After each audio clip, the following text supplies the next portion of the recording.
გამარჯობა, მე მარიამი ვარ წიგნის კლუბ სათილისმოდან. დღეს ჩემი სტუმარია ლილე. მე და ლილემ შევარჩიეთ ესპანურენოვანი ავტორის რაკელ პურიდოს სამი წითელი თევზი, რომელიც თარგმნა თინა პატიაშვილმა და გამოსცა სულაკაურის გამომცემლობამ. ლილე, რატომ შევარჩიეთ ეს წიგნი? რას გვიამბობს და ვინ არის მისი მთავარი პერსონაჟი? ამ წიგნის მთავარი პერსონაჟი არის მარტინი. მას ჰყავს დედა-მამა და უფროსი ძმა დანიელი. ისინი ცხოვრობენ პატარა ვიწრო სახლში. მამა არის მანქანის მძღოლი და დედა არის სტილისტი. ძამი კურამხელა ყავს? მისი ძმა არის თინეიჯერი. თვითონ მარტინი რამხელა ბიჭუნა? პატარა ამას. სკოლის ალბათ დაწყებით ის 9-10 წლის ბიჭუნა არის დაახლოებით, ხო? რაზე ოცნებობს მთელი ოჯახი, არა მარტო მარტინი.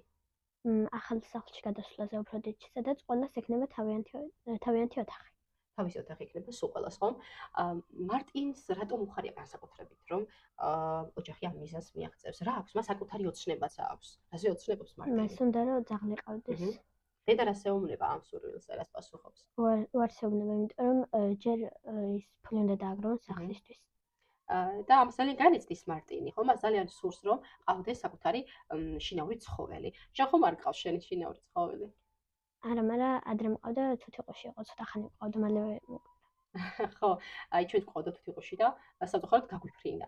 მოკლედ ოჯახში როდესაც რაღაცა ოჯახში ახალი წევრი შემოდის, ის იქნება ცხოველი თუ ფრინველი, ხო?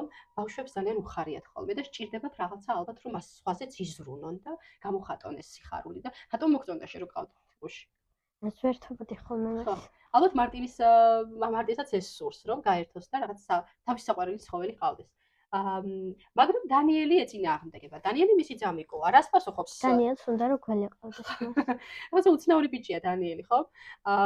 როგორი რა საკის არის დანიელი და მე მგონი უფრო მივხვდებით მისი ეს უფრო ისეთი ნივთები მოსწონს. უფრო ისეთი ნივთები მოსწონს, ან თინეიჯერული ნივთები? რას გულისხმობ თინეიჯერულ ნივთებში?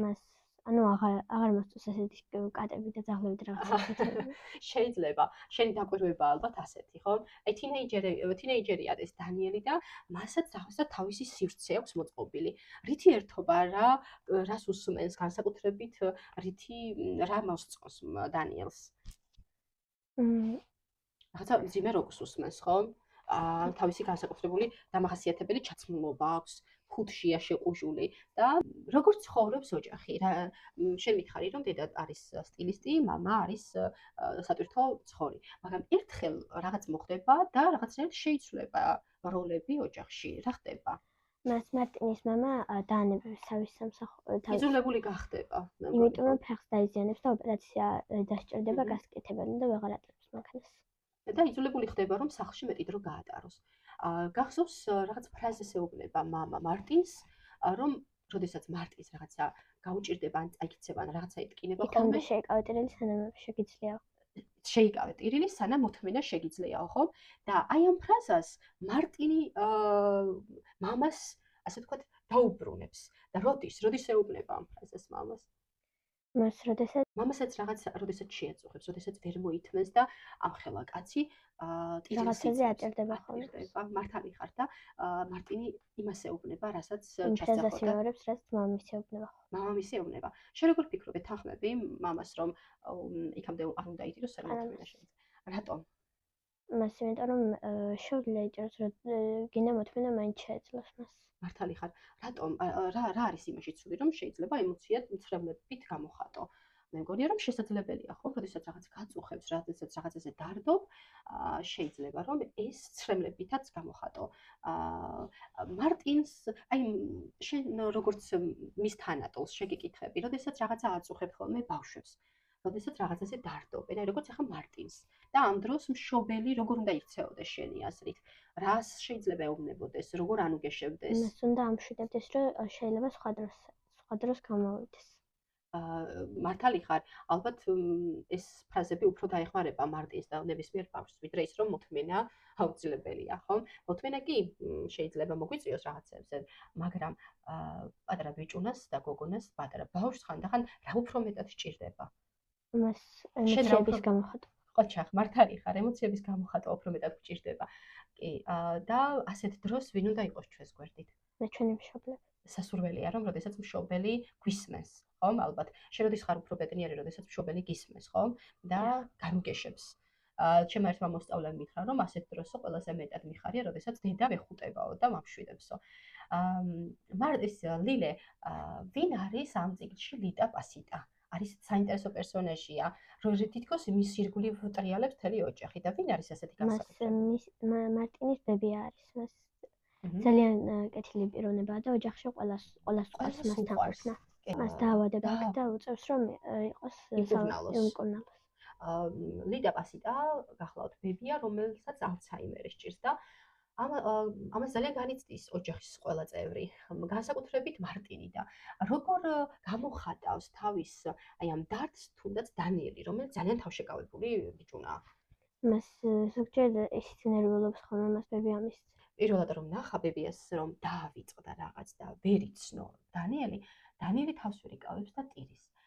და წიგნში არაერთი მომენტია ისეთი, როდესაც აი ამ თინეიჯერ ცოტა უხეშ, უთქმელ, ულაპარაკო ბიჭუნას წამოწდება შინაგანი იმპულსები, შინაგანი ემოცია.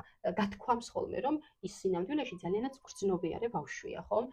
და ჯერ კიდევ ბავშვია, მართალია, მიუხედავად იმისა, რომ რაღაცა თავის სამყარო აქვს ესე შექმნილი. კიდევ რას ვეტყვი, ლილე, განსაკუთრებული ადგილი ხომ არ გაქვს წიგნში, აი ამ ნაწარმოებში, რომელსაც ან გაგეცინა, ან ძალიან მოგეწონა, ან რაღაცაზე იდარდე. მას მე ის ადგილი იმ ადგილზე ცოტა სევდიანი იყო, მას როდის ბებიას დაავიწყდა მას ოჯახის წევრები. ხო, ძალიან მძიმეა, როდესაც საყვარელი პერსონაჟი ადამიანი ვერ გიხსენებს. როდესაც მამა უმშევარი რჩება, იძულებულია ოჯახი რომ ლიტა პასიტა საკუთარ სახლში გადმოიყვანოს, ხო? როგორ ღებულობენ ამას ოჯახის წევრები? მას უხარიათ და რაც შეუძლიათ კარგად უვლიან. განსაკუთრებით ვინ არის ესე აქტიურად ჩართული ლიტა პასიტას მზრუნველობა? ვინ მზრუნველობს? მარტინის მამა. მარტინის მამა, ხო? მარტინის მამა თითქოს ახალ უნარებს აღმოაჩენს შინ ყოფნისას. მაშინ როდესაც სახლშია და აღარ არის ისეთი დატვირთული, რას აღმოაჩენს, რომ რა შეუძლია თურმე? ოჯახის მოვლა კიდევ რისი საკეთება შეუძლია? მას ქალის საქმე. ხო, ქალისა და კაცის საქმეები, ხო, ჩვენ ესე გვაქვს დაყოფილი, რომ რაღაცა ქალმა უნდა აკეთოს, რაღაცა კაცმა უნდა აკეთოს, მაგრამ მე მგონია, რომ შესაძლებელია ზოგჯერ, როდესაც მეუღლეს ქალს არ სცალია, ან რაღაც თავისი საქმე აქვს, ხომ? მამაკაცმაც გადაინაწილოს მოვალეობები. რას აკეთებს მამა, მარტინის მამა, რასაც აქამდე არ აკეთებდა? ავთებს ხოლმე საჭმელს სამზადებს, ჭურჭელს რეცხავს და ყურის. მართალი ხარ და ამაში რას აღმოაჩენს? რომ თითქოს ეს ბუნებრივადაც ასე უნდა ხდებოდეს, ხო? ამით კი არ ითრგუნება. თითქოს სიხარულით აკეთებს ამ ყველაფერს, რომ ახლა მისი ფუნქცია თითქოს შეიცვალა.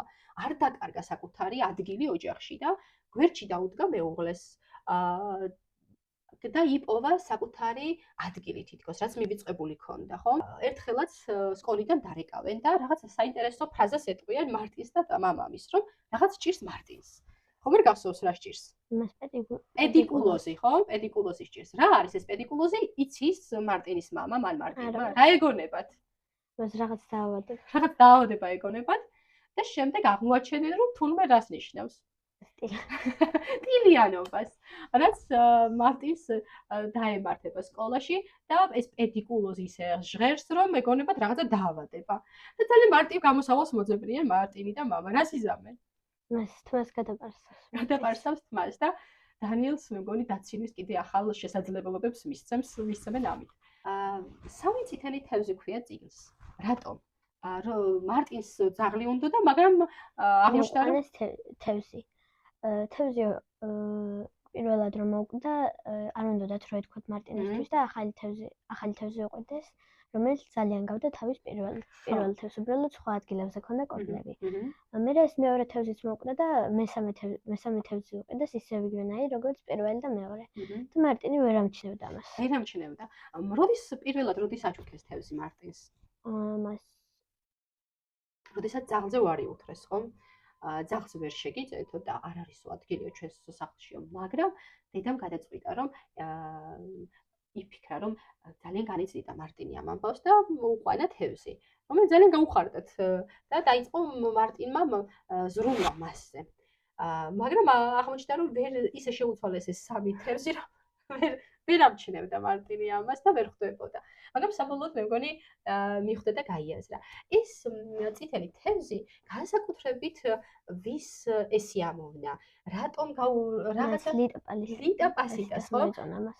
როგორ გამოხატა ლიტა პასიტამ ეს მოწონება, ხო არ გახსოვს?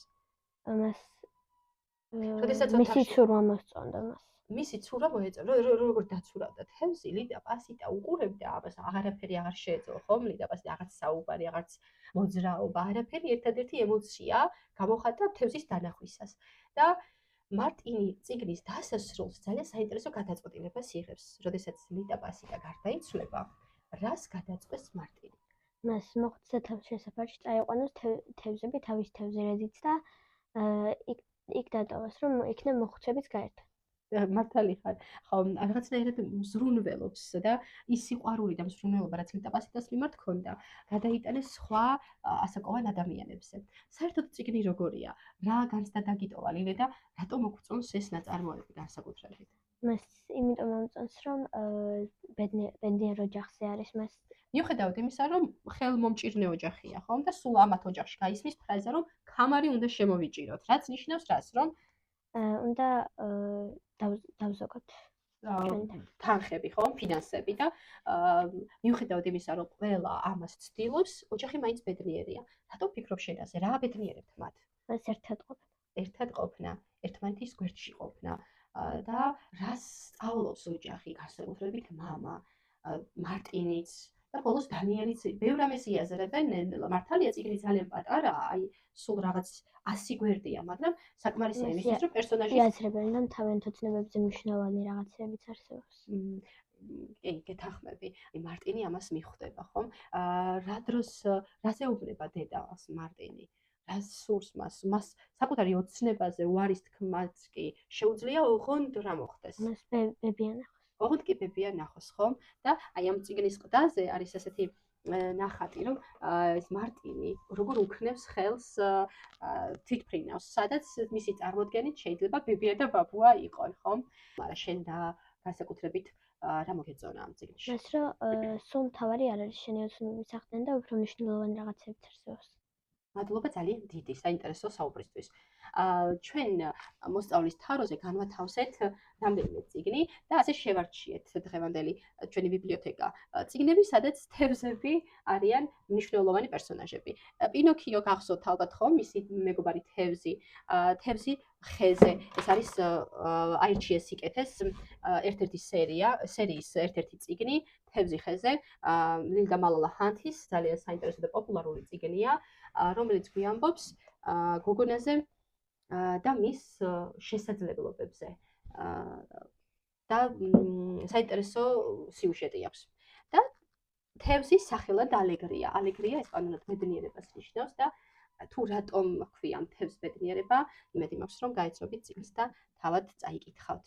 მე და ჩემო მოსწავლეებმა საინტერესო რაღაც გავაკეთეთ ლილე.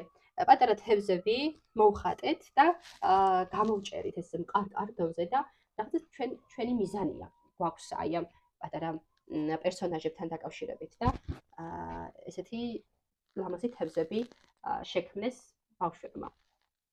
ძალიან დიდი მადლობა ლილე. უღრმესი მადლობა მოსვლისთვის და წიგნზე საუბრისას. რომელ წიგნს ურჩევ შენ საზაფხულო საკითხავად მოსწავლეებს? ხომ არა გაქვს ისეთი წიგნი, მოდი ვურჩიოთ და დავასრულოთ საუბარი. მას ჩემი აზრით ზაფხულში კარგი საკითხავი ექნება მას წიგნი მე ქალაქიდან შენ ქალაქამდე მას ადრე წავიკითხე და ძალიან საინტერესო წიგნი იყო და აი ეს წიგნი საინტერესო არის. ხო, სამი წითელი თევზი და მე ქალაქიდან შენ ქალაქზე. რა კარგი წიგნი გაგახსენდა. არაჩვეულებრივი ნაწარმოებია. მადლობა ლილე. უღრმესი მადლობა. ნახვამდის.